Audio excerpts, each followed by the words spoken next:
Good morning and welcome to Pitt to the Point. I'm Michelle Spiller. And I'm Grace Lamberto. Pitt to the Point is your Emmy Award-nominated weekly one-hour news and magazine program that airs live from the state-of-the-art Pitt studios. Pitt to the Point covers everything from the University of Pittsburgh to the City of Pittsburgh, as well as national and international events, news, people, and stories. We're back with your favorite segments as well as new features, including weekly live reports about all of our incredible University of Pittsburgh regional campuses. We have a new segment called Crossing Over at Pitt. It showcases different departments at our school that Pitt collaborates with on the most innovative teachings in the country. We'll be joined live by our affiliate college and high school partners to hear what's going on in their schools and communities. And of course, continue to bring you the most up-to-date news from the world of politics, sports, medicine, and entertainment in the city of Pittsburgh and at the University of Pittsburgh, all the way from Pitt to the Point. On Tuesday morning, around 1:30 a.m., a cargo ship called the Dolly hit one of the main center columns supporting the Francis Scott Key Bridge in Baltimore.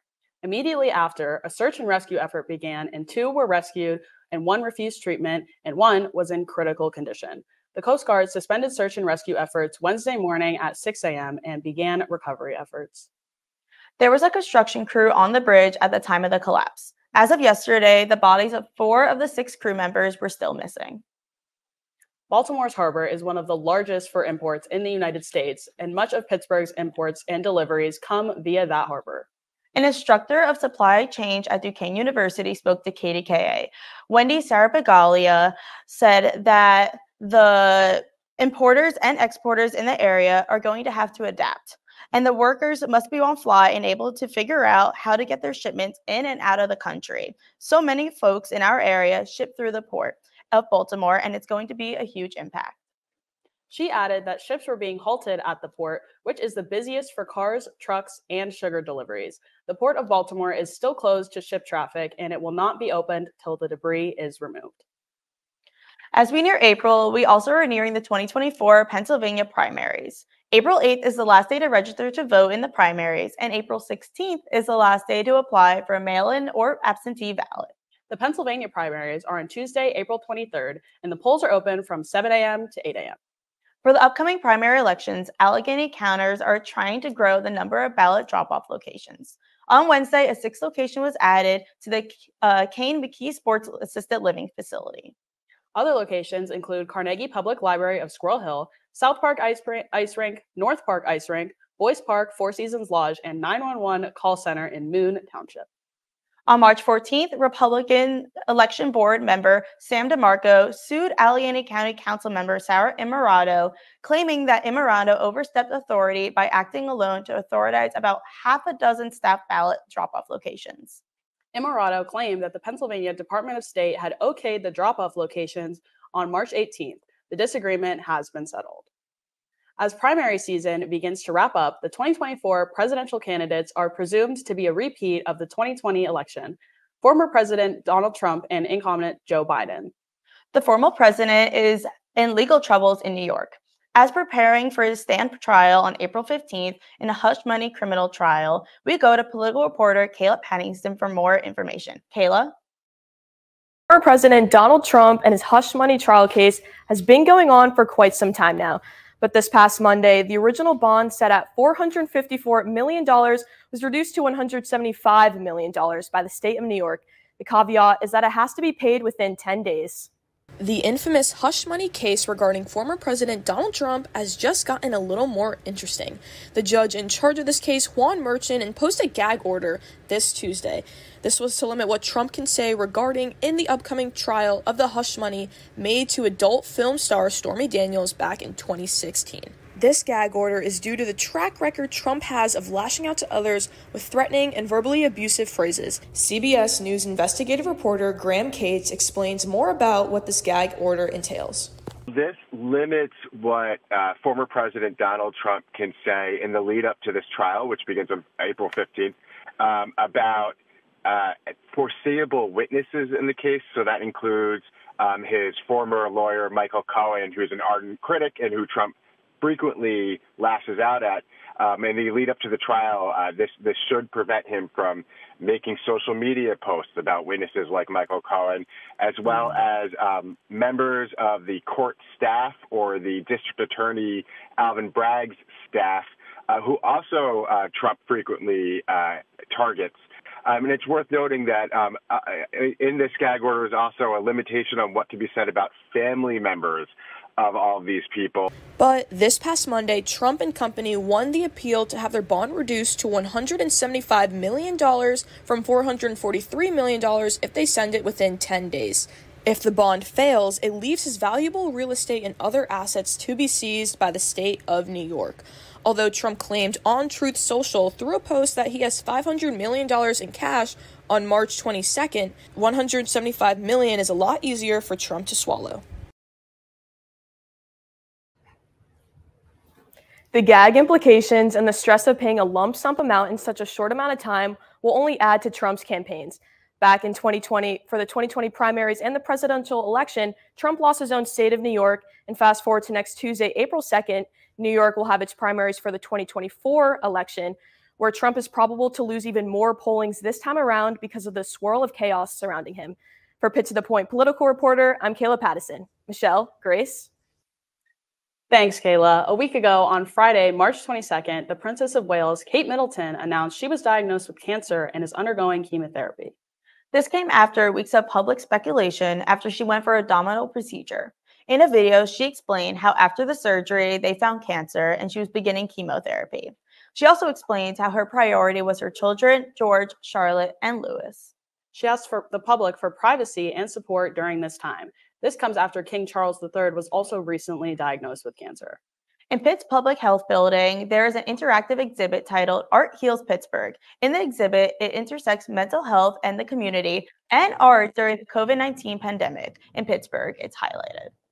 We turn to Pitt Beat reporter Natalie Silverman for more on this exhibition. Natalie? Art Heals Pittsburgh creators Sarah Baumann and Jessica Burke sought to spotlight the convergence of mental well-being, community, and art amidst the pandemic crisis right here in our very own Pittsburgh. With an incredible exhibit highlighting 27 local artists, the pair did just that.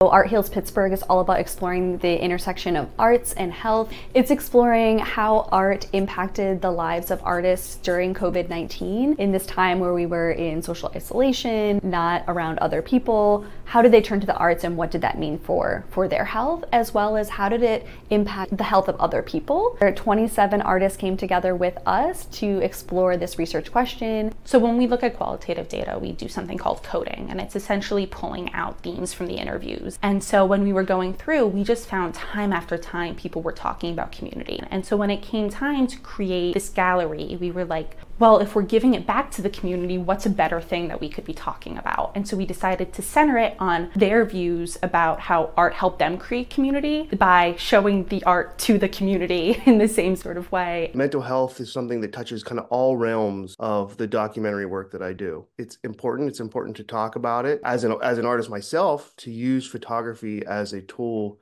for my own mental health and my own ability to share my feelings and thoughts through my work. People think I'm helping them, but they don't always see that they have helped me. As I'm coming out of this long isolation, to start picking it up again in conjunction with this project, I feel like I'm ready, I'm strong enough to literally carry it again. It just reminds me of like why I do what I do. It might be more important than ever, this little project I've been working on now, because in the distance, I think that we've all kind of thought about what we miss, and it's each other and it's presence. Like it's the most valuable thing we have.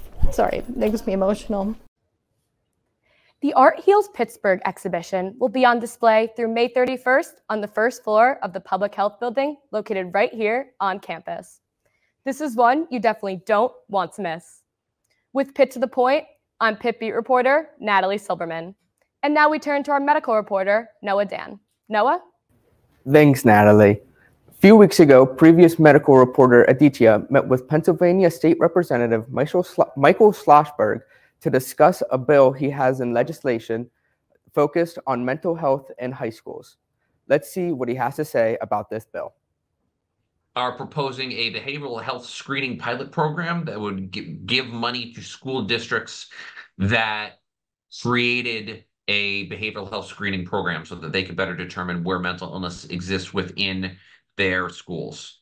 Showed that that's where those screenings can be most impactful. It's also typically where you see more issues related to mental health start to appear. Again, that's not in an ideal world, you do it at all grade levels, but if we have limited funds, we want to target them where they're going to get the maximum impact. And I think that's where we thought that's where we could get it. One of the things I think that states need to do is create the general guidelines and then let school districts take it from there. Each school district can decide what questionnaire works best for them. However, what they do use has to be approved by the Department of Education in order to qualify for the funding. The way that we wrote the bill is the screeners have to meet minimum criteria in order to be able to potentially detect anxiety or depression specifically. I think there's something else in there, and I don't remember off the top of my head. No worries. But again, the thing about these screeners is they shouldn't be confused as diagnostic. So they could say that somebody has an elevated risk or shows signs of, but they're not going to necessarily be able to make a diagnosis. The goal of these screeners is to inform parents and school districts that a kid might have a problem, make a determination, and then inform them of available resources. This legislation is the floor. It's not a ceiling. So it sets minimum standards if a school district wants to qualify for the funding. But from there, they can do whatever they want that's, legal and appropriate. Any concerns with this bill, even if it does get approved? Any concerns? It's never enough. That's the biggest issue. And frankly, the challenges are my greatest fear is a kid gets identified as having a problem and then can't get access to the help they need for 1,000 other reasons. The bill is set to be voted on in the House of Representatives in the next few weeks. But in the meantime, if you or anyone else you know is affected by a mental health condition, please do not hesitate to reach out and seek help. You are not alone. For Pitt to the Point, I'm medical reporter Noah Dan. Michelle, Grace? Thank you, Noah. The Pitt News continues to provide accurate and timely news to our campus and the Pittsburgh community. This week, we will look at how students are resisting substance consumption on campus as the history of Oakland's bar, Hemingway's. Let's take a look at their headlines.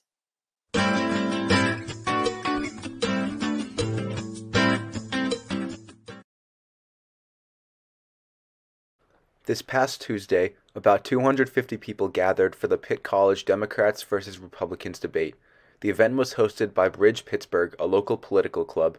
During the event, there were a lot of topics discussed, including the economy, foreign policy, affirmative action, and more. On March 22nd, 8 acts performed at Pitt Factor to decide what band will get to play at Pittsburgh's Bigelow Bash on April 7th. The judges named 957 the winning band, and JR and the Woodpeckers were the runner-ups, in case 957 can't make it. It looks to be a fantastic event that you cannot miss. The Pitt women's swim and dive team recently traveled to Athens, Georgia for the 2024 NCAA Championship. There were 4 athletes present at this competition: Sophie Yandel, Claire Jansen, Mariana Osario Mendoza, and Jess Vega. Each of these athletes performed very well in their respective competitions to represent Pitt. The men's team is heading to Indianapolis for their championship, which takes place between March 27th and 30th. Pitt is sending 6 student athletes to attend and compete in the competition. Cameron Cash, Dylan Reed, Max Matiazzi, Daly Frazier, Stepan Gonkrev, and Jackson Salisbury will all be traveling.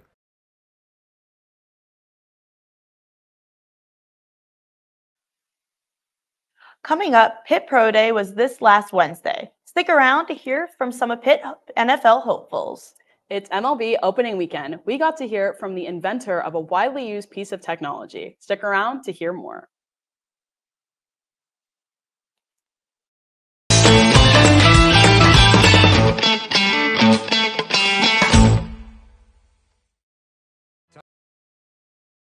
Time for your next adventure.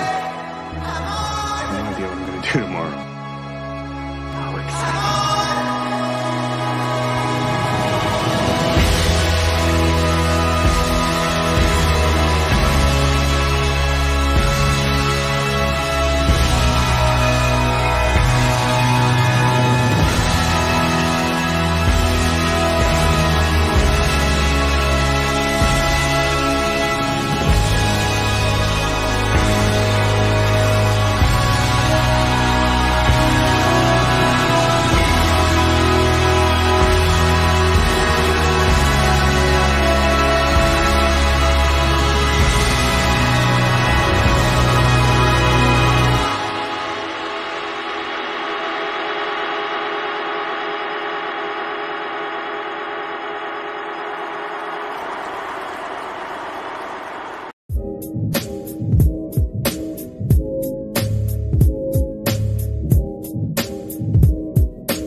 They come here, forged in the spirit of change, pushing to answer the questions and then questioning the answers, embracing each challenge as fuel for reinventing the world.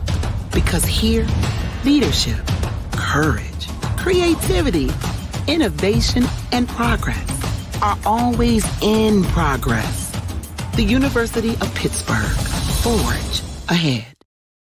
We are the University of Pittsburgh, forged in a blue-collar city with gold standards, where innovators, researchers, thinkers, and healers are always reaching for new heights.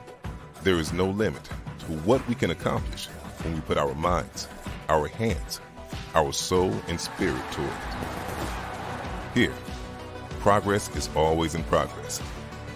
Hail to Pitt, proud partner of the ACC.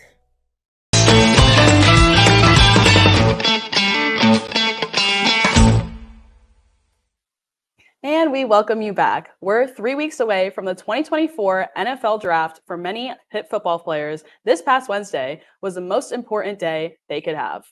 That's because it was Pitt Football Pro Day at the UPMC Rooney Sports Complex. It's outside. We were there to cover every second of it.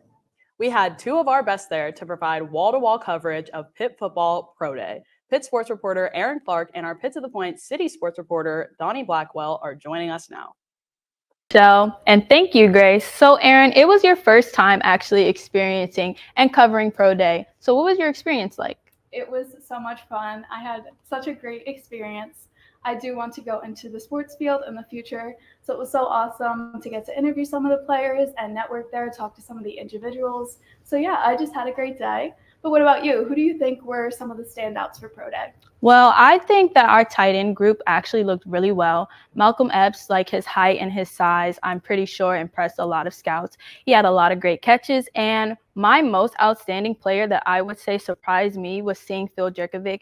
Earlier in the season, a lot of people were kind of confused on if he was going to stay at the quarterback position or move on to tight end.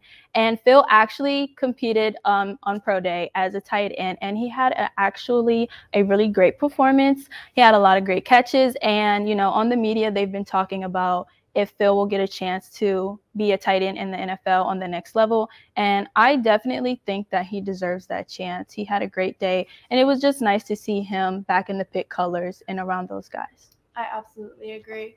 For the Pitt side of Pro Day, it was a huge event for the players who have declared for the NFL Draft. They were able to showcase their talents in front of NFL scouts and coaches, hoping to earn a spot on a professional football roster.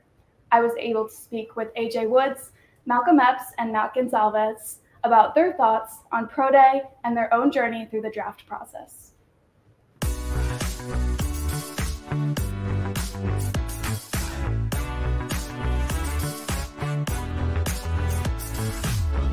Hi, I'm Aaron Clark, Pitt sports reporter, reporting here at Rooney Sports Complex, covering Pitt's Pro Day.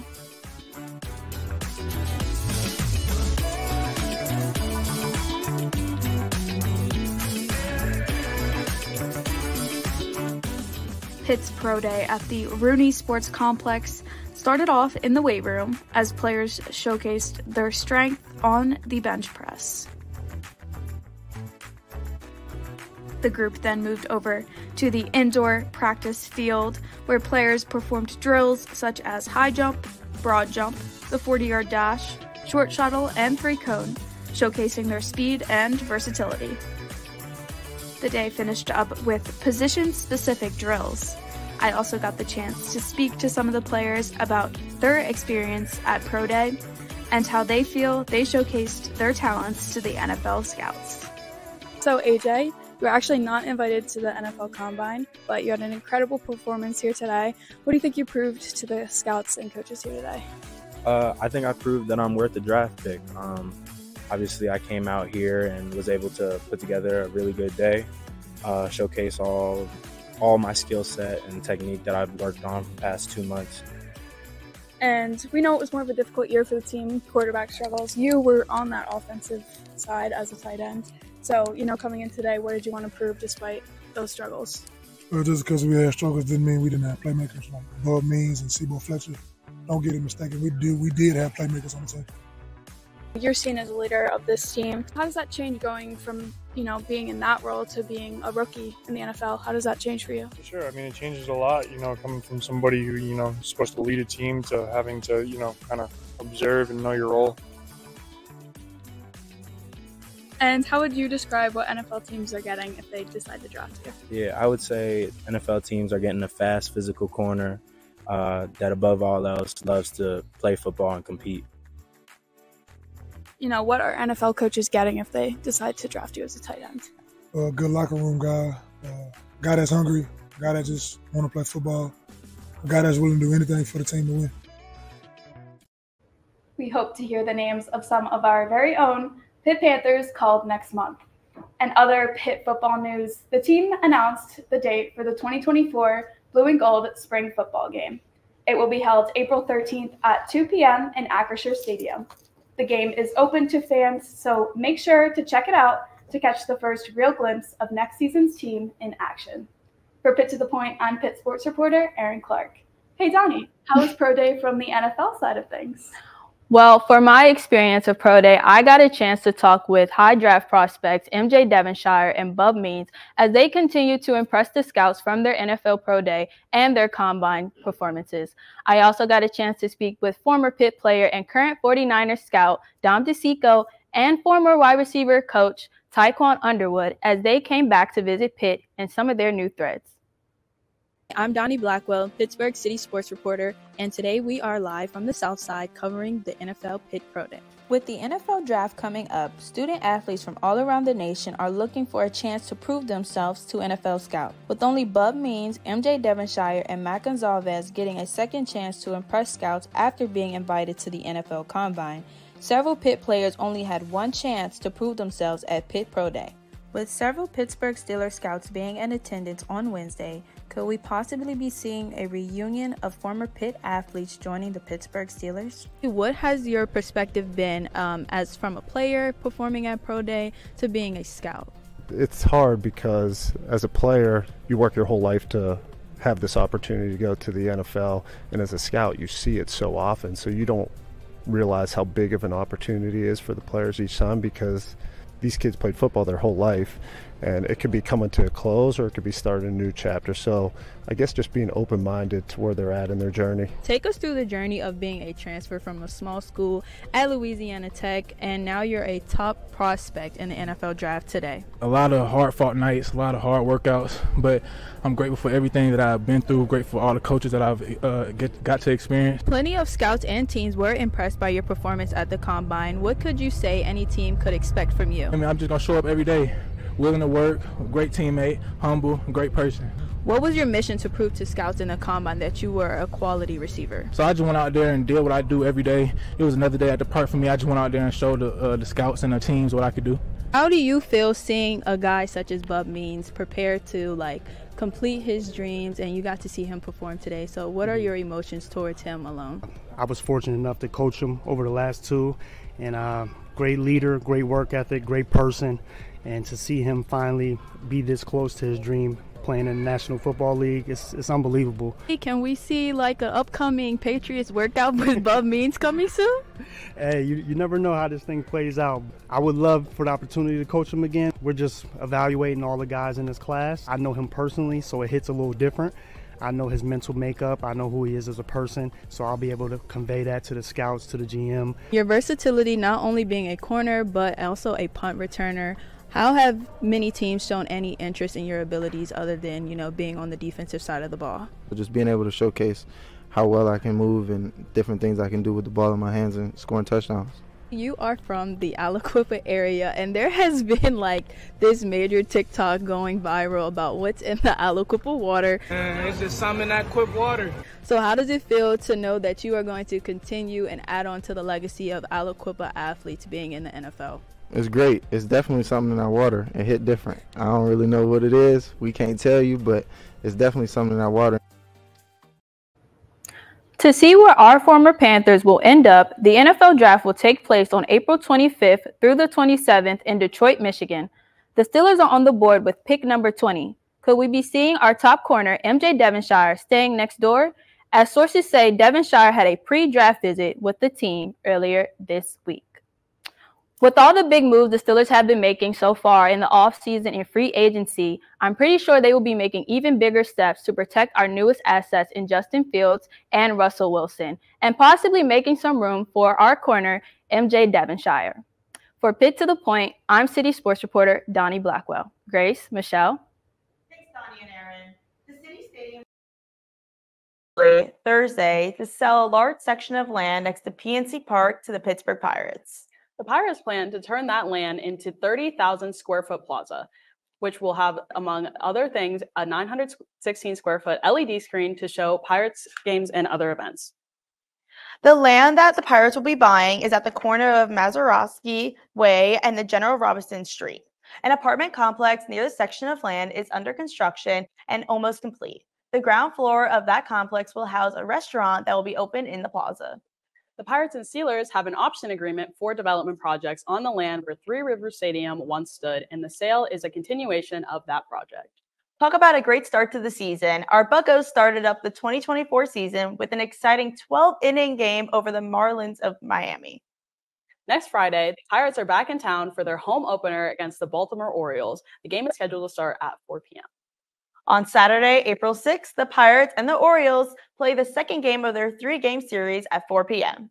Sunday's game time is 1:30. Then the Detroit Tigers are in town for a 2-game series on Monday and Tuesday. Monday's game is at 6:40, while Tuesday's game starts at 12:30 in the afternoon. Major League Baseball has undergone a number of changes in the past couple of years, hoping to speed up the game. One of those changes has transformed what used to be a tried and true way of relaying what pitches could be thrown. Our Pitt to the Point business and tech reporter, Isabella Romeo, has a very special guest joining her today. Isabella? This device that was recently inducted into the National Baseball Hall of Fame was invented by Pitchcom Sports and is used as a communication device that transmits pitching signals. The idea of this device was sparked when the Houston Astros were accused of cheating back in 2017, later becoming a scandal in 2019. With the 24-25 MLB season having already kicked off, I was able to interview the co-founder of Pitchcom Sports and the co-inventor of the communication device, John Hankins. Hi, this is the Pitchcom system. This is the receiver that players wear on their helmet, and this is the transmitter that the catcher wears, or in college, the coach uses. So I'm going to turn it on, and you'll hear it say, 1 hour. Tell us how much battery life there is.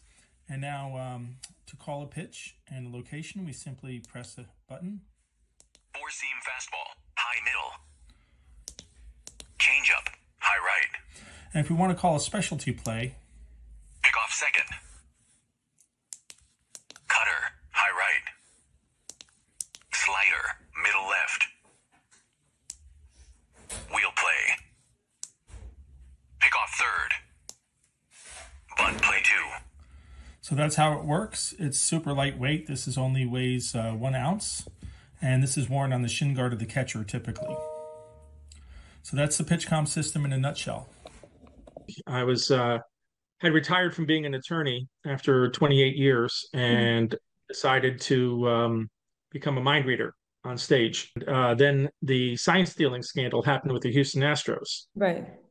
I sat down and I said, you know, some of the same principles that we use in mind reading could be used here.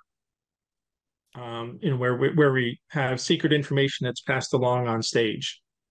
Right. So that's what we're doing is we're passing along secret information, which is a pitch or a location, pitch location, to somebody who's 60 feet away. Right. For your mentalism, do you think that the device would have turned out differently? How so? I don't know that I would have come up with a device. Right. Because it was based on a device my friend had made for stage use. For controlling sound, actually, because when we're on stage, you want to change the music. And so, but you don't want to do it in a way that looks like you're doing a magic trick, you know, so you could like click your heels together and there's like a magnetic switch and it would cause the audio track to change from maybe spooky music to more like a lighthearted music, but it would change audio tracks. Right. And so I thought, well, if he can do that, maybe he can, have audio tracks where a catcher pushes a button and remotely controls the audio track. And that's how that came about. So if I wasn't doing magic or mind reading or mentalism, I don't know that I would have come up with it. We're in most of the major colleges now. At first, last year, they restricted us from using audio in the hats. The NCAA, in its wisdom, decided that we couldn't use audio, so we had to create a wristband. Right. And so with a wrist display, it's pretty cool, actually. So it's the same thing, same system. They press 2 buttons and you'll see pitch and location. Do you want to see it? Sure, yeah. Let me see if I got one working here. Baseball glove. And so this is a transmitter. And if you press like 1 for fastball and this, you'll see. Yeah, it is pretty cool. Doing it one way for 150 years. And now it's completely changed. There been any specific ways you have thought of improving, or is there any way that it can be improved, the device, in any way? We constantly look to improve it. Mm-hmm. We're looking about making it smaller. We're looking about making it more powerful, longer range, even though now it goes like 800 feet, which is more than enough in a baseball stadium. We're looking at adding certain things I can't talk about, so certain features. But yeah, we have engineers on staff who look to improve. For the people who have wanted to start their own tech companies and inventions, what advice would you give them? Do your research.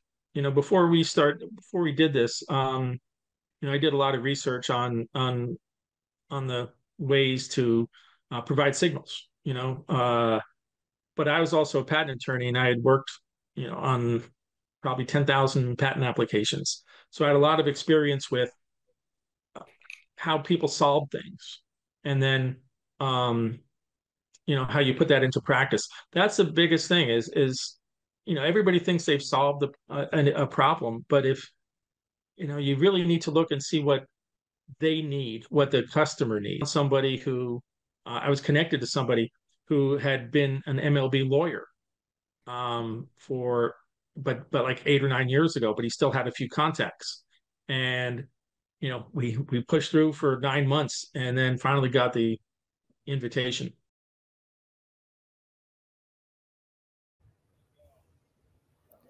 Thanks to John and his colleagues, Major League Baseball now welcomes the integration of technology and communication. Pitchcom Sports will most definitely be the MVP this baseball season. Grace, Michelle? Thank you, Isabella. Each week, we take a look at a different club here on campus. This week, we're taking a look at one that me and Michelle are actually a part of. That's right, Grace. You're talking to the Vice President of International Affairs of the Broadcasting Club at Pitt. We recently just did a 10-hour live stream of the Pitt Dance Marathon. Take a look.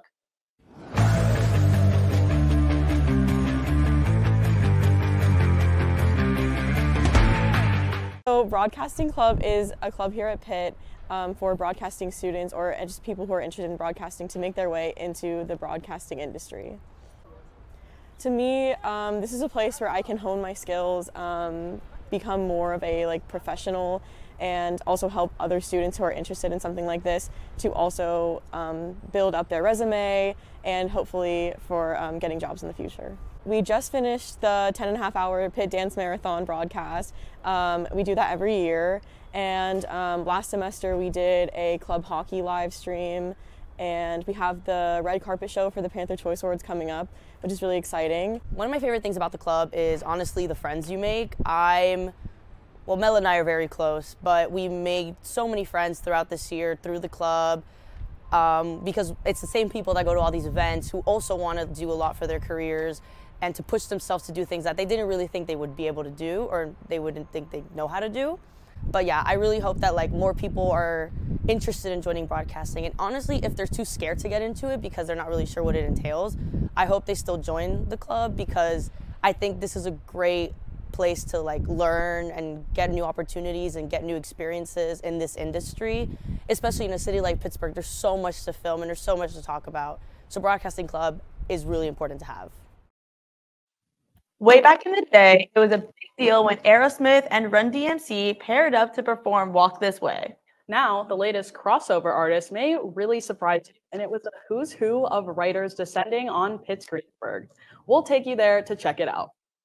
And Pittsburgh's title of the City of Champions is alive and well, especially when it comes to certain kinds of food. This story is a slice of bliss. You don't want to miss it.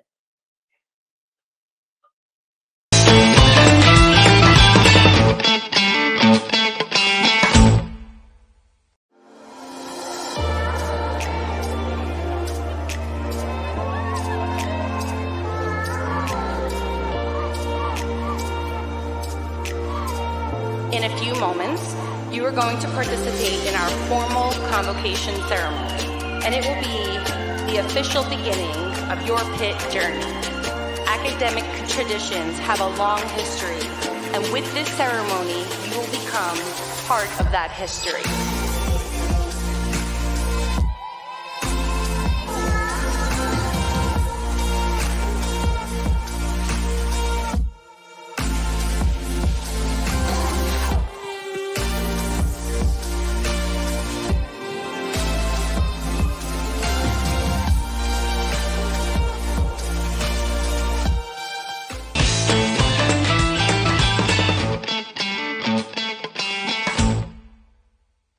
Welcome back.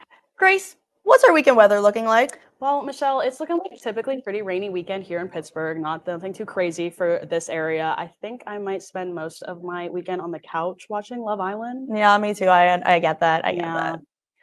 We have a new segment called Crossing Over at Pitt. It showcases how different departments and schools at Pitt collaborate on the most innovative teaching in the country. This week's Crossing Over at Pitt is one of the most impressive examples of collaborations that exist at the University of Pittsburgh.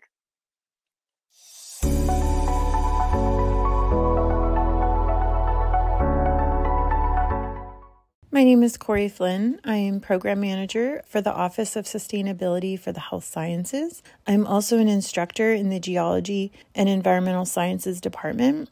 I act as a faculty advisor alongside Dr. Kevin Bell, who is an assistant professor in bioengineering, for a summer research project in the Mascaro Center for Sustainable Innovation, or MCSI.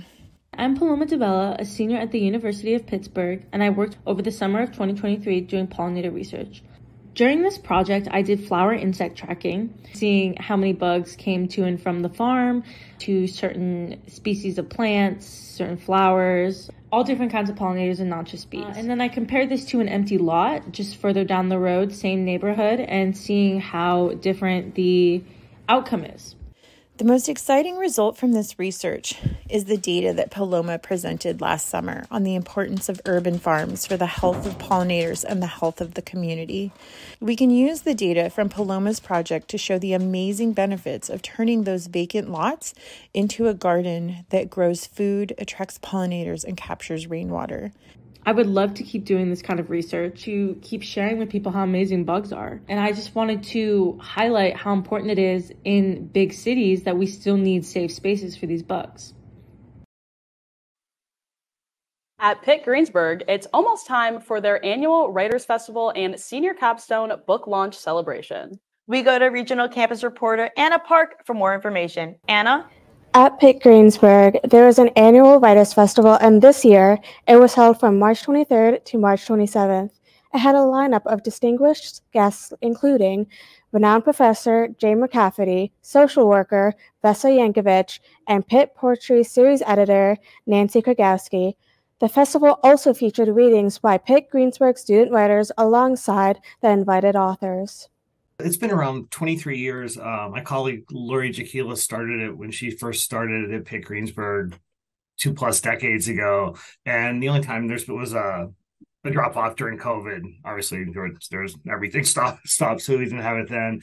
But then I started 3 years ago, and then last year we brought it back for first time since COVID. And there's a little bit of theme, and sometimes I think we're kind of just mush things together with the best writers we can get and call that a theme. But this year we wanted to get people who are outside of the academy, so not just professors. So last night we had Jane McCafferty, who's a professor and writer from CMU, and Nancy Kragowski, who's a poet. And she's actually one of the editors at the Pitt Poetry Series. So we had kind of that perspective. And then tonight we're having students doing literary magazine reading for the campus literary magazine. And then Wednesday is our Zoom meeting with Vesa, who's the social worker. And also we're having Rebecca Schmija, who's teaches an alternative high school in upstate New York. She's going to Zoom in with read us. And then Thursday is going to be Rich Gagic, the bartender. So we're trying to pull from as many diverse backgrounds as possible. And usually, most of the writers are really generous to come to campus or Zoom into campus and really seem to connect with the students and really kind of help them out. We had a student, she's graduating this year, Mackenzie Benar, and from the writing program, she submitted to this literary journal, Trailer Park Quarterly, and one of the editors happens to be in Pittsburgh, and he saw her submission, and he's been to campus before, and he invited her to do a reading at the Bantha Tea Bar down in Bloomfield in Pittsburgh. So it's kind of really cool to watch the interactions and how people are willing to help out each other, and kind of the older writers and the more successful writers reaching out to the younger generation, helping them out. For more information about the Writers Festival and future events, you can visit Pitt Greensburg's website. From Pitt to the Point, I'm regional campus reporter Anna Park. Michelle, guys? Thanks, Anna. A local Pittsburgh pizza show brought home some wins to Steel City from the International Pizza Expo. Our city beat reporter, Claire Donnellan, has more on this popular pizza. Claire? Thank you, Grace and Michelle, and good morning. Yes, Slice on Broadway, Pittsburgh's very own pizzeria, won 5th in the Best Cheese Slice competition at the 2024 held in Las Vegas International Pizza Expo. I had the honor of meeting with Rico Lenardi, and he told me all about his amazing pizza and the art and the science and passion that he puts in. Each year, pizza professionals assemble in Las Vegas for the International Pizza Expo. The event includes 2 main competitions, one for pizza making and the other for pizza-related skills and physical challenges. The pizza making competition features 5 different categories: World's Best Cheese Slice, Neapolitan, Pan, Traditional, and Non-Traditional. This year was the first year they did World's Best Cheese Slice, which is right up our alley because we sell New York style slices, cheese slices, pepperoni slices, things like that. But this was World's Best Cheese Slice. They went back to their pre-COVID rules to where there was rounds for championship. So the first round I placed first place, and actually a couple points higher than everybody else, which was awesome. And then I had to go to the finals, which landed me 5th place overall. So we have the top 5 in the world for best cheese slice. Like, I was just making a plain pizza, which we make every day here, but we were testing, different temperatures of the dough, different hydration levels, what we call it, different fermentation times to get the perfect dough to compete with. And, it's stuff that we do every day in our shop, but we were doing it on a, real measured level. We pay attention to detail in our product, use the best ingredients that we can, and still keep it at a fair price. I mean, our goal is to have a New York style slice. When we first opened, there wasn't many slice shops, and that was our goal. We always talk about creating experiences for our customers. I mean, there's a lot of pizza options in Pittsburgh and Pennsylvania and the country, and we are now one of the top 5 in the country, in the world. However, it's still an opportunity to connect with people and give them experiences. We all have from childhood, our favorite place we used to go in a memory, and that's what we want to create with our customers. Everyone has different tastes, and everyone's very defensive in Pittsburgh about their shop, and I love that. I mean, that's what makes it fun. But to the point to where our focus was trying to be a New York style pizza. I'm born and raised in Pittsburgh, and we say New York style yins are made.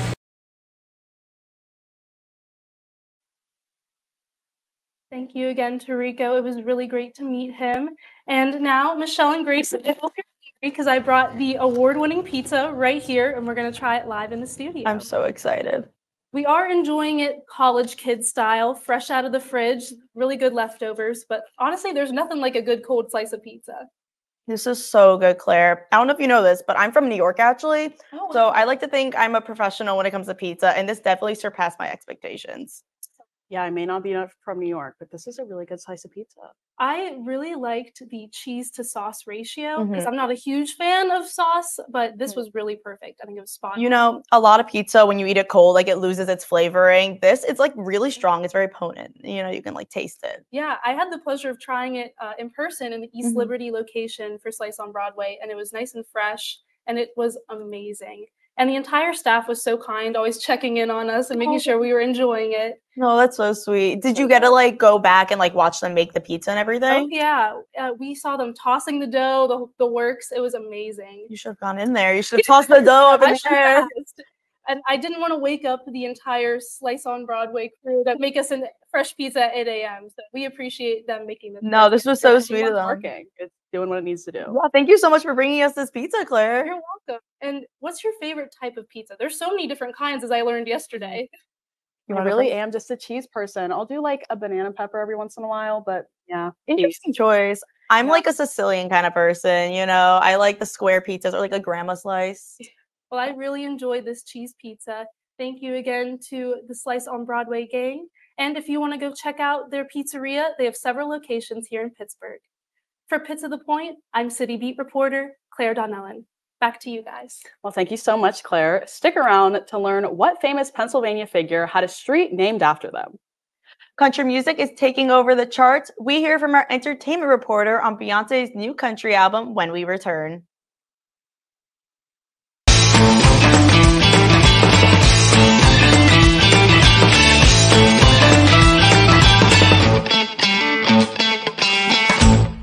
Welcome to the University of Pittsburgh. We're here in the Cathedral of Learning, which, if you can imagine being here in this grand historic building. I'm a time when I strive for the greatness, yeah. You can't stop me now. I just wanna we running up, we can't lose you. I walk a mile in my shoes, yeah. There's nothing that I can't do, yeah. What do you think? Hail to Pitt. Hail to Pitt. Here, progress is always in progress. Proud member of the ACC. We are the University of Pittsburgh, forged in a blue-collar city with gold standards, where innovators, researchers, thinkers, and healers are always reaching for new heights. There is no limit to what we can accomplish when we put our minds, our hands, our soul, and spirit toward it. Here, progress is always in progress. Hail to Pitt, proud partner of the ACC.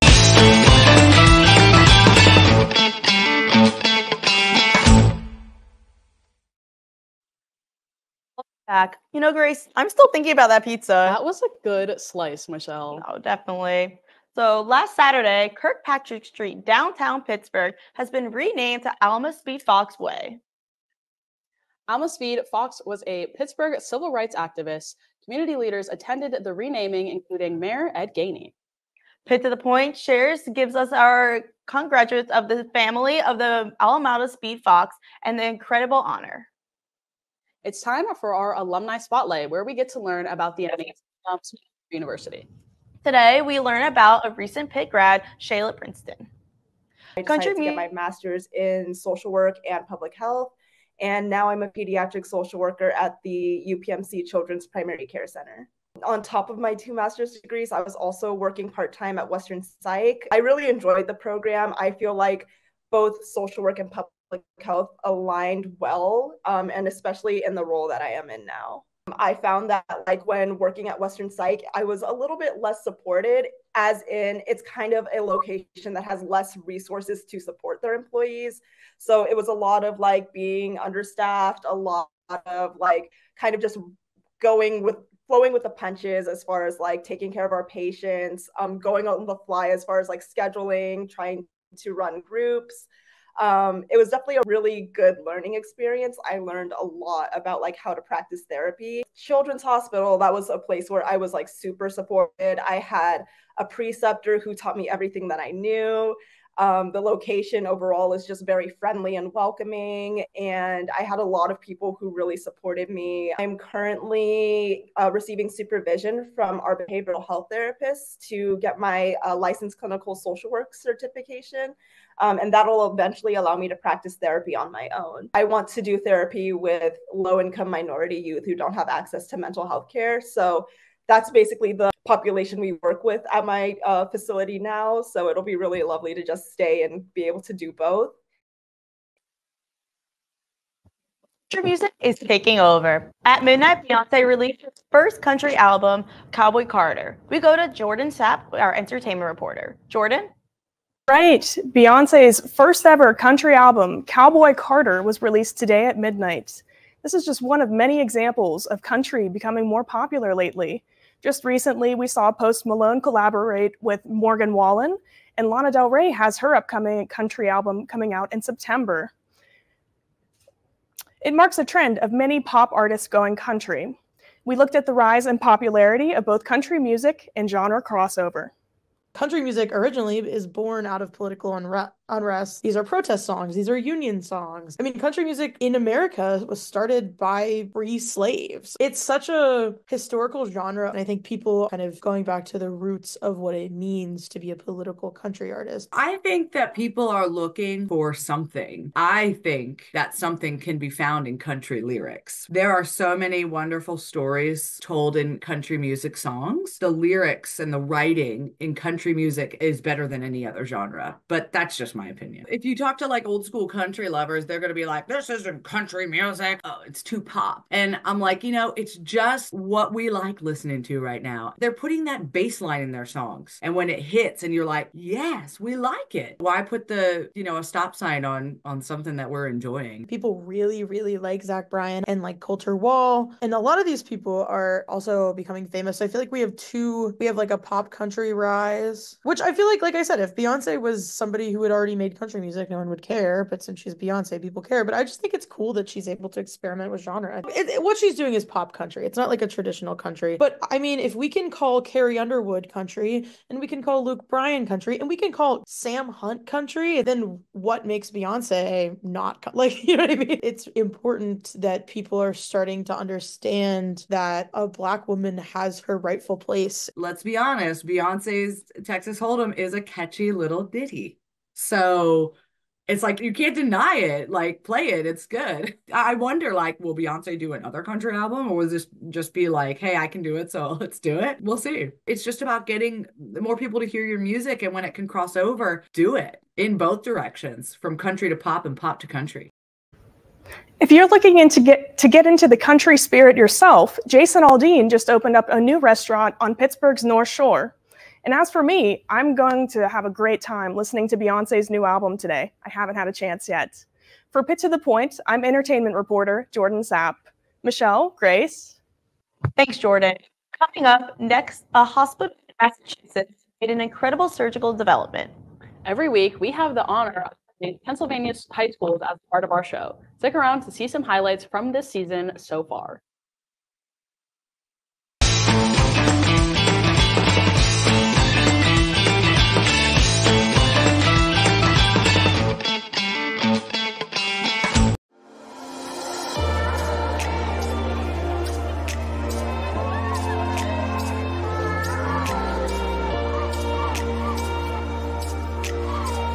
In a few moments, you are going to participate in our formal convocation ceremony, and it will be the official beginning of your Pitt journey.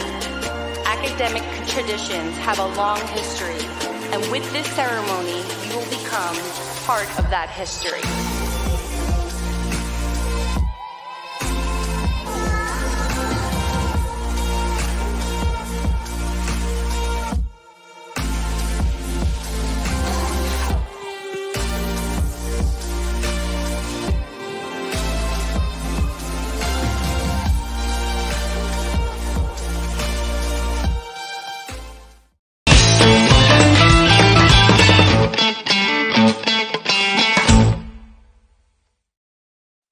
Welcome back. If you want to find out more about the world of politics, medicine, business and technology, and more, log on to our website, pittothepoint.com. You can read about the topics that interest you, and you can go onto our social media. You'll love the photos. Check it out at pittothepoint.com. And I know you guys are probably scrolling right now, so make sure you stop by and check out all of our social media pages. For a university show, I think we have every platform covered. Follow us on TikTok, Instagram, and X. Oh, and don't forget Facebook at Pitt to the Point. On March 21st, Massachusetts General Hospital announced the first successful transplant pig kidney. It was completed in a 62-year-old man who had end-stage kidney disease. The kidney was a genetically edited porcelain kidney. The procedure is considered a major milestone in transplants. We saw the early stages of the new LCHS cafeteria. Like a food court. This is another area that will transform the feel of the space to be more modern and be like a college student commons, which is what we designed it based on. It was really cool to see how everything's going so far, and I'm really excited to see the finished product. The are featuring students' projects in advanced woodshop classes. We have several students who are learning a craft and building custom furniture. Cabinets, tables, beds, and more, all made from hardwoods. Before students take their projects home at the end of the school year, they will be on display for a week in the library classroom during the Riverside High School Fine Arts Fair. Here at Lancaster Catholics, Chess Club is more than just a club. It's a community of individuals who share a love for the ancient game of chess. We'll be taking a look at the Riverside varsity baseball team. Last season, the boys were the first Woodbury team to be undefeated state champions with a record of 25-0. What is your favorite part of the Best Buddies program? Seeing the true relationships develop with our students and the other students in Montour High School. We're lucky to have Montour, Riverside, and Lancaster Catholic high schools. Thank you so much, guys, for joining us. And don't forget, Pitt to the Point airs every Friday morning at 8 a.m. on the University of Pittsburgh's website, as well as the Pitt to the Point website. You can also watch the re-air of the show on Saturday mornings at 10:30 on CBSN. That's KDKA's TV streaming platform. So make sure you tune in. I know you guys are probably already scrolling right now. So again, make sure you stop and check out all of our social media pages. For a university show, like I said before, we have just about everything. Oh, and don't forget Facebook at Pitt to the Point, and don't miss anything.